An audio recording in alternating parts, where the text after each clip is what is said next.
Bērziņš, miers un bērziņš. Labi, ka neesmu prezidents Bērziņš. Atā, sakam visi atā. Atā, sakam viņam atā. Cienījamais prezident, nu jau pagājuši 4 gadi, kopš pirmo reizi dzirdēju es jūsu vārdu. Domāju, ka būsiet vecītis ar garu bārdu. Nu jau pienācis ir laiks, kad jums jādodas prom. Jūs bijāt ļoti slepens, biežāk neredzams un ausī nedzirdams. Bet tā tam laikam jābūt, nav jau jāceļas, lai būtu sasniedzams. Radās iespējas, ka par žurnālistiem vienīgais, ko varat pateikt, ilgi neesat sisti tikai, jā?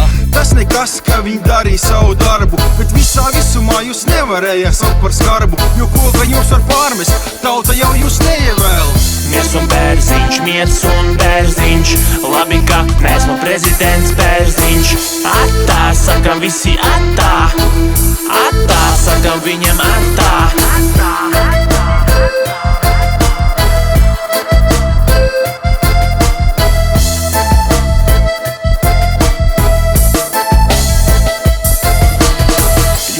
Parasts cilvēks, gluži tā kā mēs.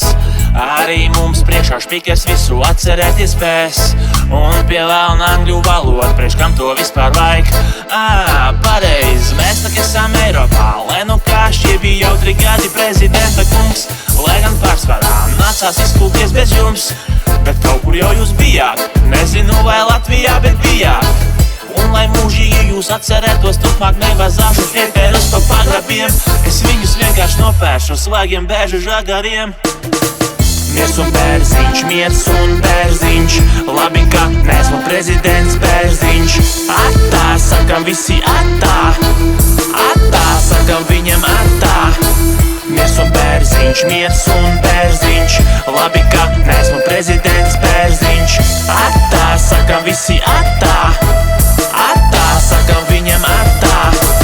4 gadi pagājuši, darbs ir beidzies. Nu jau tu no mums projām steidzies. Atā, nu jau darbs ir beidzies. Atā, un tu projām steidzies. Un tu projām steidzies. Miers un bērziņš, miers un bērziņš. Labi, ka neesmu prezidents Bērziņš. Atā, sakam visi atā. Atā, sakam